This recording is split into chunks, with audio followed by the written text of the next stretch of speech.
한 주 동안 평안하셨죠? 네, 평안하셨을 거라고. 우리 평안하지 않았더라도 평안한 척 합시다. 그렇죠? 네. 여러분, 한국 교회가 지금 제가 볼 때는 시즌 3 정도로 가고 있는 것 같아요. 그 이유가 뭐냐면 현재 이제 베이비 부머 세대죠. 베이비 부머 세대에 태어난 그 목회자들이 은퇴를 앞두고 있습니다. 대체적으로 가장 많은 수자가 이제 58년생 목회자들이 가장 많다고 그래요. 근데 그 숫자가 굉장히 많습니다. 네. 이제 그분들이 은퇴를 합니다. 이제 부흥을 주도했던 세대의 그 다음 주자로서 헌신했던 분들이 이제 곧 은퇴합니다. 여러분, 그분들이 이제 은퇴를 하고 나서 한국교회는 그 세대를 평가하기 시작할 겁니다. 물론 이제 평가는 그 세대를 평가하기보다는 대체적으로는 개인적으로 평가할 때도 많죠. 근데 목회자가 어떻게 평가돼야 될까요? 저도 목사잖아요. 네. 개인적으로는 목사가 떠난 후 10년 후에 평가해야 된다고 생각합니다. 그 교회를 떠난 다음에 그 교회에 남겨진 사람들을 평가하는 것이 목회자를 가장 적절하게 평가하는 방법이지 않을까라고 저는 개인적으로 생각합니다. 이제 아마 그 평가가 이루어진 다음에 여러분 그 먹튀라는 말 들어보셨어요? 네, 보통 이제 스포츠에서 쓰여지는 단어죠. 네, 굉장히 고가의 계약을 했는데 그 계약에 미치는 어떤 그 돈값을 하지 못할 때 먹튀라고 하잖아요. 이제 아마도 1세대 부흥을 이끌었던 그 목회자의 결과물을 그냥 먹고 튀기만 했는가, 아니면 유산을 남기는 리더십을 가지고 있었는가에 대한 평가가 이루어질 겁니다. 여러분, 어떤 사람이 되고 싶으십니까? 유산을 남기는 그리스도인이 되시고 싶으십니까? 아니면 교회에 있는 수많은 어떤 영적 서비스들을 누리다가 그냥 주님께로만 돌아가는 인생을 꿈꾸십니까? 한국교회의 비극 중에 하나는 교회 안에 지나치게 영적 어린아이가 많다라는 사실입니다. 여기 계신 분들은 어떻게 본인을 판단할지 모르겠습니다. 제가 손들라고는 하지 않을게요. 자기 자신을 영적 아이라고 생각하시는 분들이 있으시지 않으십니까? 네. 근데 제가 여태까지 만났던 분들의 아주 많은 분들은 자기를 영적 아이라고 생각하시더라고요. 그럼 우리는 언제쯤 청년이 될 수 있는 겁니까? 네. 그리고 언제쯤 청년을 지나서 나의 유산을 다음 세대에게 물려줄 수 있는 그런 그리스도인으로 성장할 수 있는 겁니까? 성경은 예수가 제자에게, 그 제자들이 그 다음 세대에게, 그 다음 세대가 또 다른 세대에게, 장차올 모든 세대에게 복음이 전파되게 하기 위해서 교회가 세워졌다라고 얘기하고 있습니다. 여러분, 오늘 본문은 바울이 자기 자신의 유산을 남기기 위해서 고분분투하는 모습을 보여주고 있습니다. 확실하게 오늘 본문과 다음 주 본문은 그거를 얘기하고 있는 본문입니다. 근데 우리는 사건에 집중하는 경향성이 조금 있잖아요. 그래서 바울도 사람을 살렸네, 여기에 집중하죠. 그렇죠? 그래서 저는 예전에 제가 그 신학대학원을 들어갈 때, 그리고 신학대학원 안에서 성경고사를 봐요. 그러면 성경고사에서 이런 질문들이 있거든요. 다음 중 바울이 살린 사람이 아닌 사람은? 네. 제가 문제를 풀다가 가장 황당했던 문제는 이거였습니다. 다음 중 갈라디아서 9절이 아닌 것은? 갈라디아서를 외워야 되나? 네. 뉘앙스 캐치하라는 거야. 이렇게 막 갈라디아서 나오다가 마지막에 로마서 9절 딱 나와요. 그러면 이제 뭘 확인하는 거죠? 이 사람이 성경을 정독하는지를 보는 거예요. 네. 그리고 의미를 찾아서 읽는지를 보고 있는 거죠. 네. 당연히 외워야겠죠. 그래서 예전에는 그냥 외웠던 기억나요. 바울, 유두고 이런 식으로. 그러나 오늘 본문은요, 유도그를 살린 거 분명히 이야기하고 있습니다.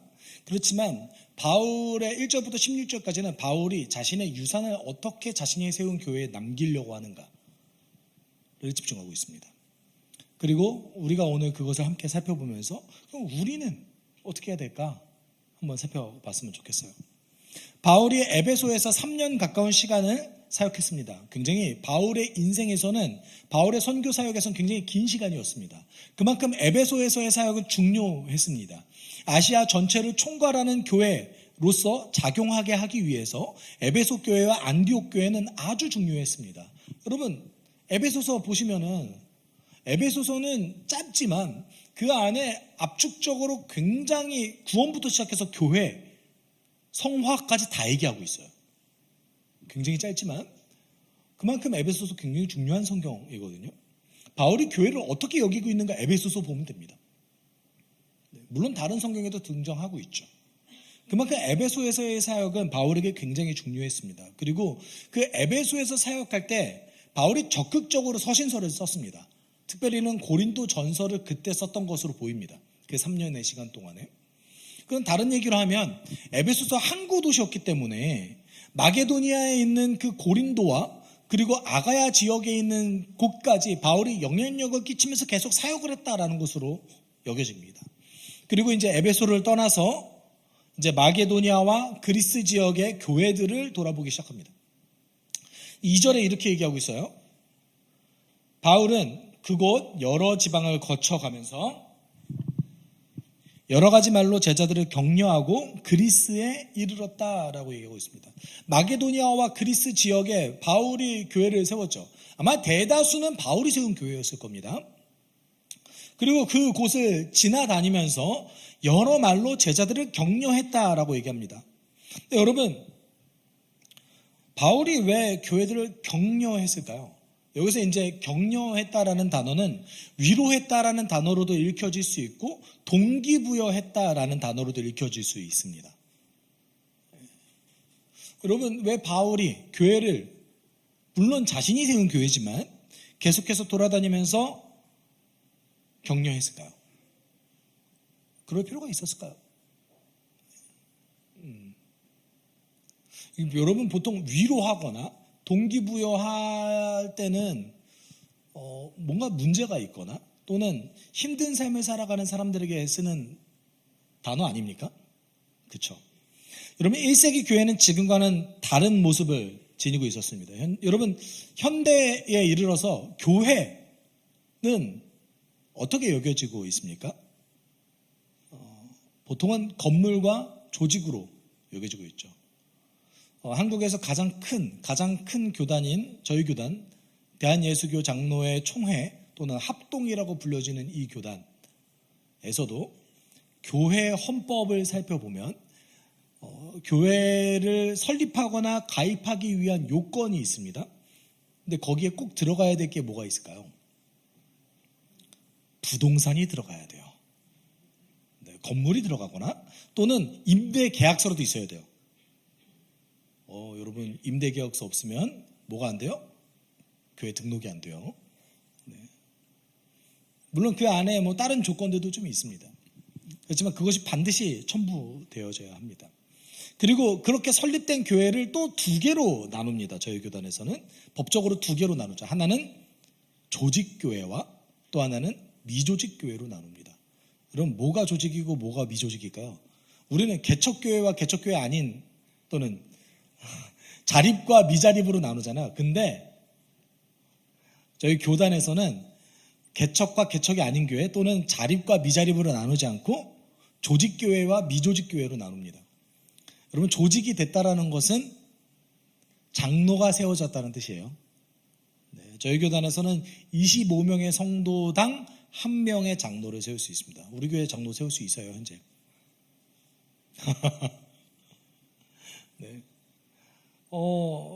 그 장로가 세워져서 당회라는 것이 구성이 되면 뭐가 돼요? 조직교회가 되는 거예요. 네. 조직교회가 되기 전까지는 그 교회에서 담임 목사는 그 목사를 노회에서 3년에 한 번씩 갱신해 줘야 됩니다. 저거 이제 돌아다니면서 사인 받아야 돼요.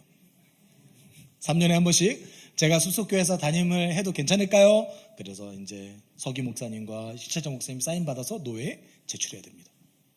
왜냐하면 숲속교회는 아직 조직되지 않은 교회거든요. 네.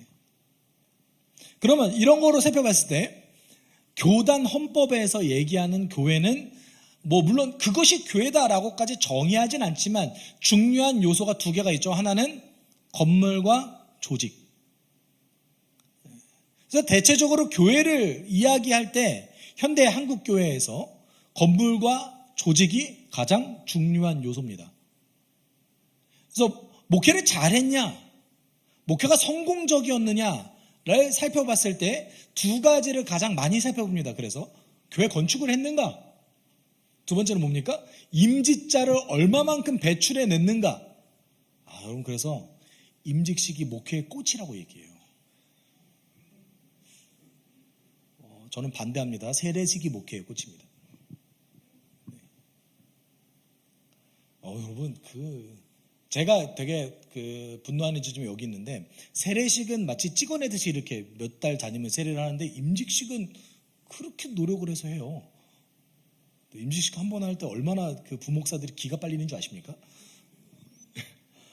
제가 임직식 할 때 정말 힘들었어요.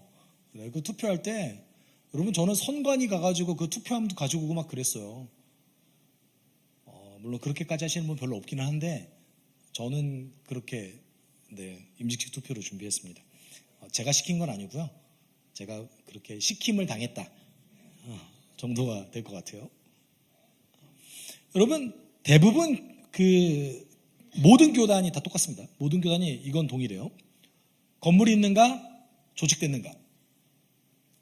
1세기 교회는 달랐습니다. 1세기 교회는 다르게 형성됐습니다. 건물이 없었습니다. 신학교도 없었습니다. 목회자 양성하는 코스도 없었습니다. 조직은요? 나름의 조직이 있었던 것 같아요. 에베소에도 장로들이 있었던 것 같아요. 교회 지도자가 있었습니다. 그런데 그것이 중요하지 않았습니다. 여러분 1세기 교회는 건물이 없었기 때문에 가정에서 모였고 그리고 가정이 뭐 얼마나 크겠어요. 집이. 기독교인 중에 부자가 얼마나 많겠습니까? 그래서 그 가정이 대략 가정에서 모이는 교회의 숫자가 30명 이하였을 가능성이 매우 높습니다. 그러면 예를 들어서 에베소 교회라고 하면은 에베소 안에 수십 명, 수백 명이 있을 수 있잖아요, 교인들이. 그러면 교회는 가정별로 존재하고 있고 또는 가정별로 모이는데 지도자는 한 명일 수도 있는 겁니다. 다만 1세기 때는 교회는 사람이었습니다. 사람만이 교회라고 얘기할 수 있었습니다. 교회는 뭐라고요? 사람입니다. 그런데 왜 격려까지 굳이 필요했을까요? 왜 위로까지 필요했을까요? 1세기 교회가 형성되기 위해서 사람들이 감수해야 됐던 것들이 있었기 때문에 그렇습니다. 무엇을 감수해야 됩니까? 여러분 로마 제국 안에는 분명하게 신분, 성별, 빈부격차, 인종에 따른 차별이 존재했고 이 차별을 하는 것이 정당했고 확고하게 굳어져 있었습니다. 그런데 교회 안에는 차별이 없었습니다. 인종의 차별이 없었습니다. 성별의 차별이 없었습니다. 신분의 차별이 없었습니다. 그들은 교회를 형성했다라는 그 자체만으로 다르게 살기로 결단했던 자들입니다. 이거는 우리가 눈여겨봐야 될 부분인데 어떤 부분을 눈여겨봐야 됩니까? 여러분 1세기 2000년 전에 제가 가끔 어떤 목회자분들이 그렇게 설교하면 굉장히 분노가 치밀어 오르는데 어떤 설교를 할 때 그러냐면 여러분 고린도전서를 읽어보면 또는 요한계시록에 나오는 소아시아의 7교회의 모습을 살펴보면 교회 안에 문제가 있습니까? 없습니까? 문제가 있어요. 그리고 때때로는 그 문제들이 굉장히 심각한 모습으로 나타날 때가 있습니다. 그렇지만 여러분 1세기에 교회로서 모이기 위해서 그들이 감수해야 됐던 것을 무시한 채 그때 교회도 지금 교회랑 그렇게 크게 다를 거 없습니다라고 얘기하는 경우가 있다는 거예요. 안 그래요. 2000년 전에 그리스도인들은 종에 대해서, 잉여 재산에 대해서, 여성에 대해서, 종에 대해서 고민했습니다. 다른 모습을 보여줬습니다. 대안적인 모습을 보여줬어요. 그들은 매우 변혁적인 모습을 보여줬습니다.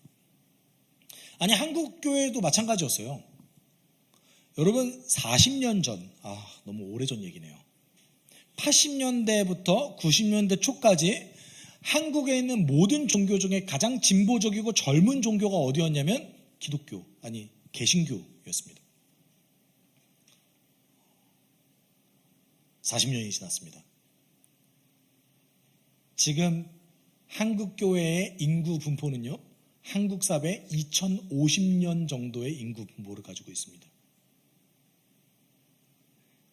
고령화 사회를 지나서 초고령화 사회로 한국 교회는 진입했습니다. 여러분, 60세 이상이 20%가 넘어가면 초고령화 사회라고 그래요. 교회는 어떨까요? 60세 이상이 40%를 넘어갔습니다. 이제 더 이상 우리는 변혁을 이끌지도 못하고 진보적이지도 않습니다. 여러분, 1세기를 살아갔던 그 교회가 경험해야 됐던, 교회로 모이기 위해서 그들이 받아야 됐던 고통이 어떤 거였냐면, 여러분, 너무 많아요. 너무 많은 공격들이 있었어요. 여러분, 잘 생각해 보세요. 남녀가 같이 모이지 않는 그 사회에서 남녀가 같이 모여요. 어떤 공격을 받아요? 그들은 음란하다. 이게 그리스도인이 받은 가장 약한 공격입니다. 가장 심한 유언비어는 뭐였냐면, 여러분, 성찬식 하잖아요. 오늘도 본문에서 떡을 떼고 마신다라고 얘기했잖아요. 그때 어떤 말을 주고받으면 예수님의 가르침, 이것은 주의 살이요, 이것은 주의 피입니다. 이것이 와전돼서 사람들이 어떻게 공격했냐면, 그들은 시기를 한다. 아마 그리스도인이 1세기에 받았던 가장 약한 공격 중에 하나는 재미없는 사람들이다 였을 거예요. 왜냐하면 원형 경기장에 들어가기를 거절했거든요. 검투사 시합과 전차 레이스에 들어가는 것을 거절했습니다. 여러분, 로마 정부로부터 공식적인 재판을 받아서 십자가에 처형됐던 예수를 주인이고 그리스도라고 모셨기 때문에 로마 지식인들은 그리스도인을 뭐라고 생각했냐면 법 질서를 무시하는 자들이다. 그렇게 생각할 수밖에 없지 않겠어요? 심하게 얘기하면, 심하게 유언비어가 퍼질 때는 그들은 반란을 획책하는 음모론자들이다. 상당 기간 동안 교회 안에서 장로 말고 집사의 역할은 문지기였습니다. 교회 안에 뿌락지가 들어오면 안 되거든요.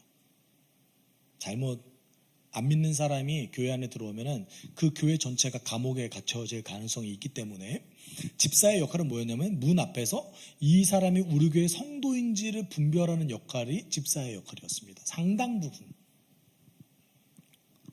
여러분, 교회는 사람이었고 1세기부터 시작된 이 교회는 교회로서 살아가기 위해서 감수해야 됐던 것들이 있습니다. 그들은 다르게 살기로 결단했기 때문에 교회로 모였습니다. 그렇기 때문에 뭐가 필요해요? 격려가 필요해요. 그렇기 때문에 뭐가 필요해요? 너희들이 그렇게 고통을 감수하며 견디면서까지 하고 있는 이 교회가 얼마나 중요한가? 얼마나 가치 있는 일인가? 하나님께서는 이것을 얼마나 기뻐하고 있는가? 격려할 필요성이 있었어요. 바울은 특별히 더 그래야만 했습니다. 왜냐하면 이제 로마 제국이 이 교회라는 집단이 뭔가 다르다는 것을 눈치채기 시작했어요. 여러분, 우리와 다른 극소수의 존재들을 봤을 때 대체적으로 공격적인 성향을 가질 때가 많거든요. 사회는.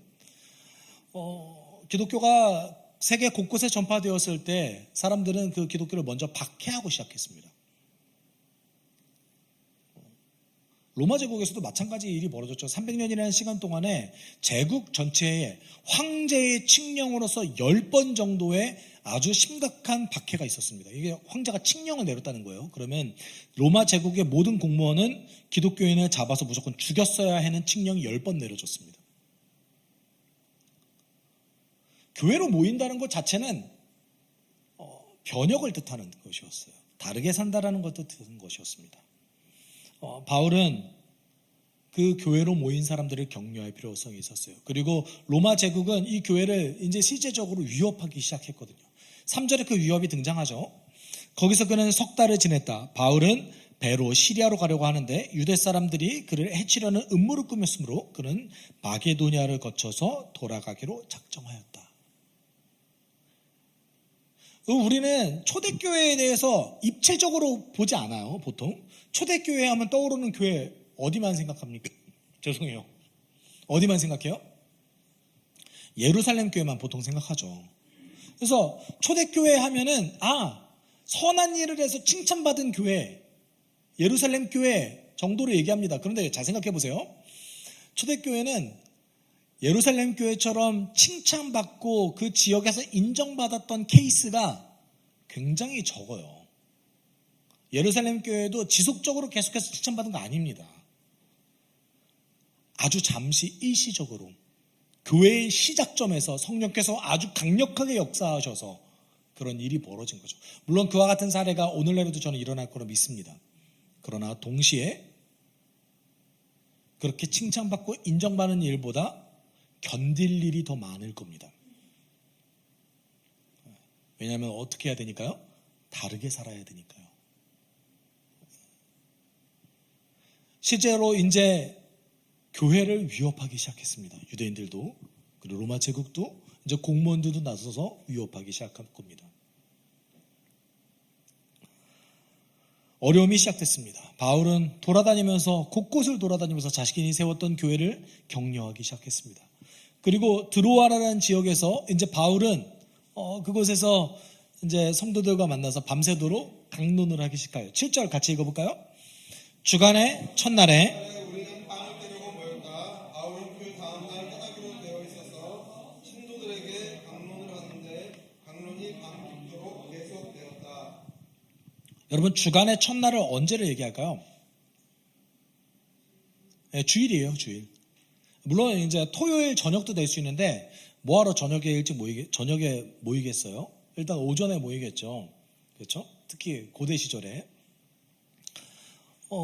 주일입니다. 왜 주일날 모일까요? 안식일 다음 날에, 안식일을 지키는 유대인들도 있잖아요. 그러니까 그들을 배려해서 안식일 다음 날에 모이기도 하고 예수께서 돌아가셔서 부활하신 날을 기념해서 그때 모이기도 했습니다. 그 시절에는 지금처럼 이렇게 일주일에 한 번 모여서 예배한다 이런 개념은 없었던 것 같아요. 그렇다고 여러분 주일날에 주일 성수 안 해도 됩니까? 라고 얘기할 수 있는데 매일 모였어요. 네, 지금보다 훨씬 자주 많이. 네. 세례교육할 때 3년 동안 매일 아침에 새벽마다 모여서 성경 공부했다라는 기록이 있습니다. 괜찮으시겠어요? 네. 일주일에 한 번 모이시는 게 더 좋으시죠? 매일 모이는 게 좋지 않나? 여러분, 지금 빵을 떼려고 우리로 생각하면 성찬식일 거예요. 성찬식도 함께하고 동시에 뭐도 합니까? 공동체 식사도 같이 했을 거예요. 그땐 같이 이루어졌거든요. 그래서 공동체 식사를 같이 하면서 바울이 다음 날에 떠나야 되니까 성도들과 함께 대화를 나누기 시작했고, 그리고 그 강론이 밤이 깊도록 계속됐습니다. 밤이 깊도록 쭉 계속됐어요. 8절에 의하면 그 사람들이 모인 그 3층이었던 것 같아요. 사람들이 모인 그 층에는 등불이 많이 있었다라고 기록하고 있습니다. 그런데 그런 도중 유도고라는 한 청년이 졸다가 떨어졌어요. 여러분, 저는 확실하게 그 구분을 못 하겠더라고요. 이 유도고가 정말 죽었다가 살아난 건지, 아니면 사람들이 유두고로 죽었다고 판단했는데 바울이 가서 보니까 아직 숨이 붙어 있었는지 아직 몰라요. 우리는 몰라요. 그렇죠? 중요하지 않습니다. 유두고가 뭐가 됐다? 회복됐다가 중요하죠. 그렇죠. 근데 유두고가 아마 8세에서 14세 정도의 소년이었을 거예요. 그 단어거든요. 우리가 생각하는 그 20세가 넘어간 청년은 아닙니다. 어떤 분은 그렇게 얘기하는 분들도 계시더라고요. 예전에 제가 들었던 설교에는 유두고가 예배 시간에 졸아서 이렇게 심판받은 거라고. 졸지 말라고, 그러니까. 혹시 들어보셨어요? 네. 저 들어봤어요. 네. 그러니까 예배 시간에 졸면 안 되지 않냐고. 잘 생각해보세요. 8세에서 14세 정도까지의 어쩌면 우리로 생각하면, 어린아이가, 소년에 불과한 어린아이가 오전부터 시작된 그 바울의 강론을 밤까지 버틴 것만 해도 대견한 거 아닙니까? 그렇죠? 네. 저와 함께하는 청년들은 저와 이렇게 대화를 나누면은 가끔은 이제 무슨 생각을 하는지 제가 잘 모를 때가 많은데, 특히 이제 제가 청소년을 만났을 때 이 유두구보다 굉장히 나이가 많은 청소년을 만났을 때도 몰라요. 관심 없어요. 네. 유두구 대견하지 않아요? 대견하잖아요. 네. 여러분, 사람은 유두구가 죽었다고 판단했는데 바울은 조금 다른 모습을 보여요. 10절, 11절 좀 같이 읽어볼까요? 바울이 내려가서 그에게 엎드려 끌어안고 말하기를 소란을 피우지 마십시오. 아직 목숨이 붙어 있습니다. 바울은 위층으로 올라가서 빵을 떼어서 먹고 나서 날이 새도록 오래 이야기하고 떠나갔다. 여러분, 바울이 유두구를 보고 숨이 아직 붙어 있는 걸 발견한 것 같아요. 그리고 살렸어요. 근데 보통 밤 늦게 일어난 일이잖아요. 오전부터 시작해서 밤 늦게까지 이런 일이 벌어졌어요. 그러면은 어떻게 합니까? 우리 여기까지 합시다. 아니, 그렇잖아요. 다 밖에 떨어졌으니까 뭐 위층에 사람이 남아 있겠어요? 유두고를 보러 다 내려갔을 거 아니에요. 거기서 바울이 살렸어요. 그럼 보통 우리 이제 여기까지 합시다 이러지 않아요, 보통? 그렇죠? 바울이 다시 올라갔어요. 다시 올라가서 빵을 떼고 어떻게 했대요? 날이 새도록 오래 이야기하고 떠났다 라고 얘기하고 있습니다. 이상하지 않아요?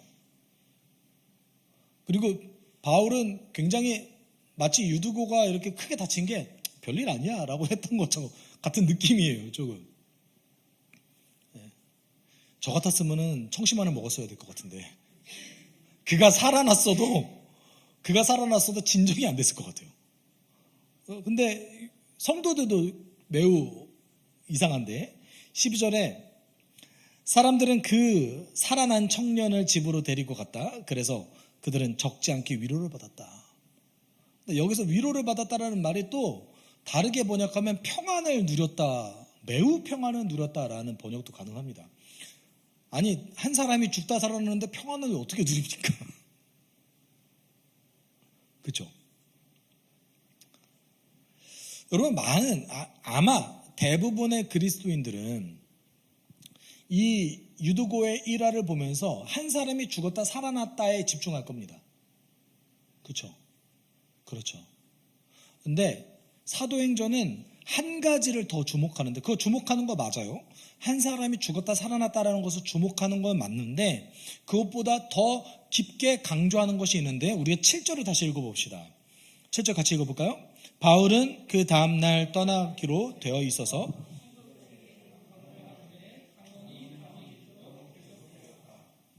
여러분, 뭘 강조하고 있을까요? 바울이 성도들과 대화를 나누고 강론을 하는데 밤이 깊도록 계속하고 있다. 밤이 새도록 또 했다. 2번 연속해서 강조하고 있죠. 바울 뭐 하고 있는 걸까요? 작별 인사하고 있는 겁니다. 자신이 이제 더 이상 자신이 세웠던 교회의 성도들을 만나지 못할 것이라는 작별 인사를 하고 있는 거예요. 왜냐하면 바울은 지금부터 예루살렘을 거쳐 로마로 향하는 여정을 시작해야 됐기 때문에 그렇습니다. 바울은 지금 자기가 세웠던 마게도냐 교회와 그리고 그리스 교회를 계속해서 돌면서 뭐 하고 있어요? 마지막 인사를 하고 있는 거예요. 지금 성경은 그걸 보여주고 있어요. 그뿐 아닙니다. 바울은 마지막 인사를 하면서 정말 끝까지 아마 가르쳤던 내용이었을 거예요. 근데 더 반복해서 성도들을 가르치고 강론하고 마지막 작별 인사를 나누는 모습을 보여주고 있는 겁니다. 그래서 7절에 뭐라고 얘기합니까? 다음 날에 떠나기로 되어 있어서.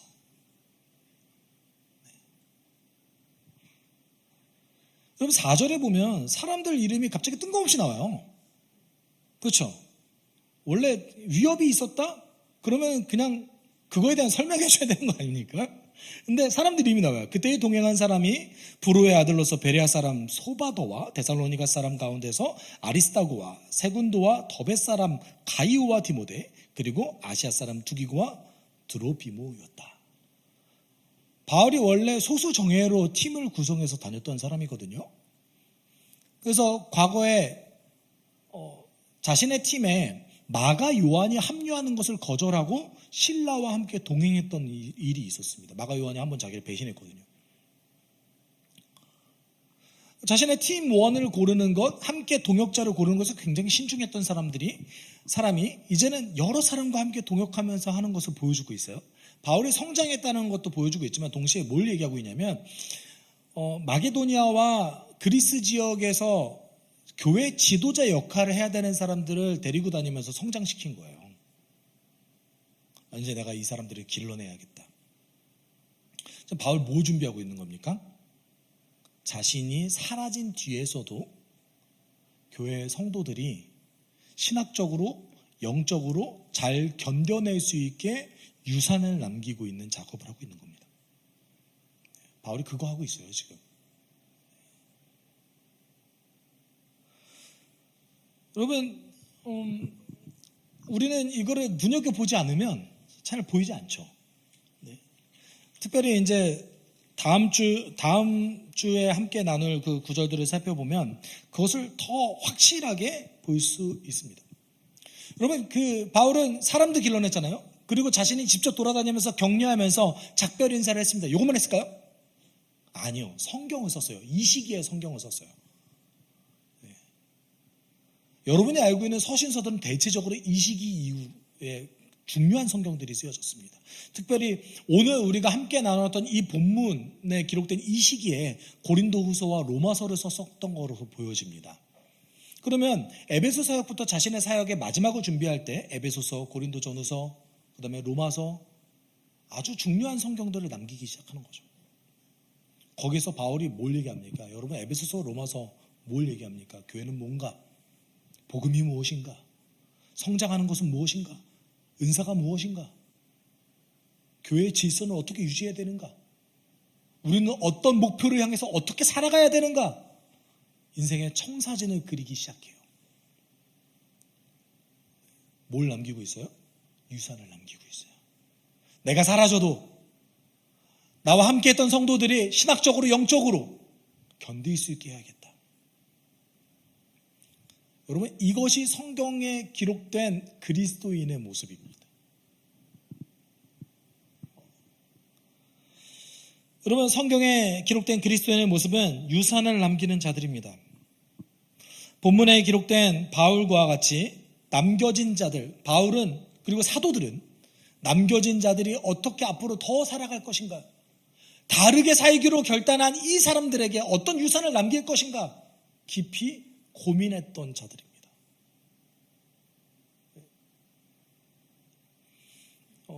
바울이 처음부터 이런 사람이었습니까? 아니었죠. 그렇죠? 네.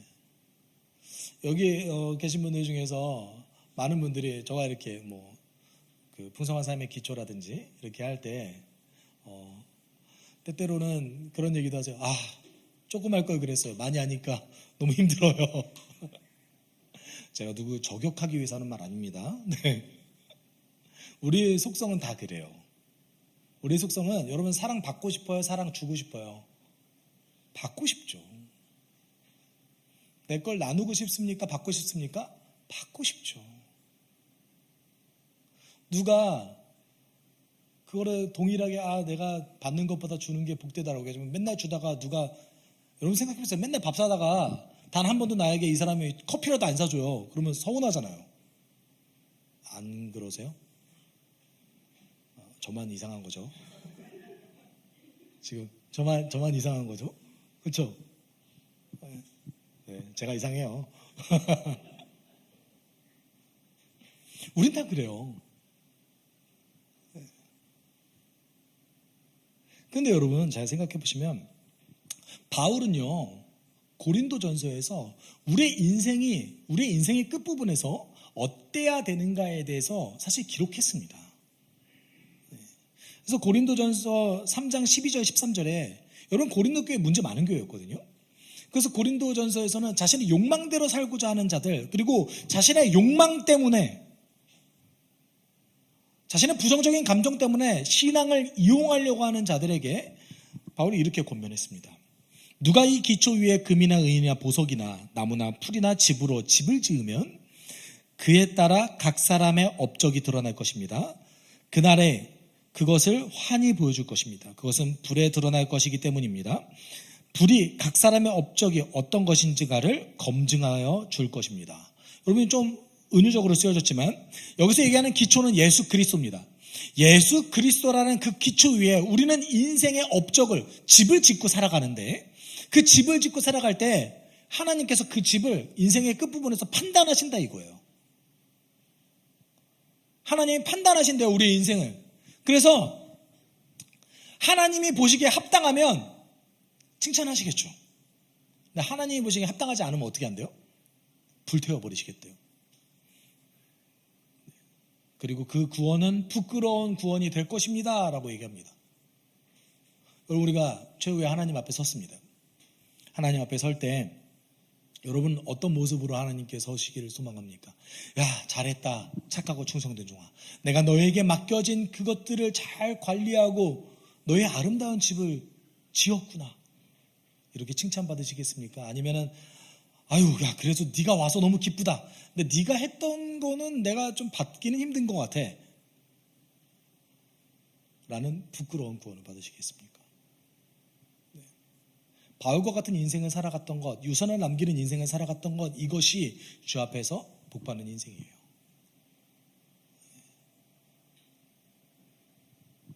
그러면 여러분, 내가 기준이 있을 거 아니에요?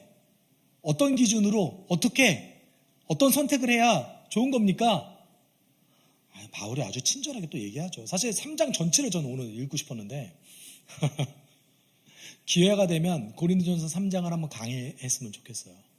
그래서 고린도전서 3장 19절 같이 읽어봅시다. 아무도 자기를 속이지 말아야 합니다. 여러분 가운데서 누구든지 이 세상에서 지혜 있는 사람이라고 스스로 생각하거든 정말로 지혜 있는 사람이 되기 위하여 어리석은 사람이 되어야 합니다. 네. 여러분, 세상은 관계에 대해서 뭐라고 얘기합니까? 계속해서 내 에너지를 빨아가는 사람이 있으면 손절하세요. 희생하지 마세요. 내 거는 그래도 잘 지켜야 되지 않겠어요? 예수는 뭐라고 얘기합니까? 내가 죽었기 때문에 너가 살아났다, 이렇게 얘기하고 있지 않습니까? 여러분, 바울이 뭐하러 이렇게까지 고생하면서 살아야 됩니까? 왜요? 왜? 예수께 받은 사랑이 거대하기 때문에 그런 거예요. 그 받은 사랑이 거대했기 때문에, 지금도 내가 그 사랑을 누리고 있기 때문에 내가 기꺼이 내 삶을 바쳐서 내 공동체에 유산을 남길 수 있는 겁니다.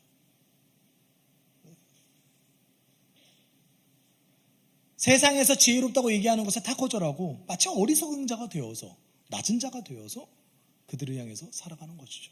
여러분, 이 삶이 저는 복되다고 믿습니다. 이 삶이 정말 귀하다고 믿습니다. 우리 주님께서 이 삶을 얼마나 기뻐하실지 저는 감히 상상할 수 없을 정도로 기뻐하실 거라 믿습니다. 여러분, 현대 한국교회에서 이 견디고 고통을 견뎌내면서 살아가는 그 삶이 폄하합니다.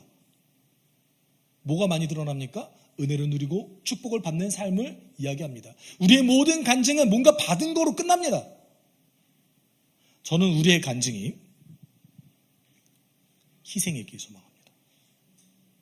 우리의 간증이 기꺼이 내가 어리석게 된 것이길 소망합니다.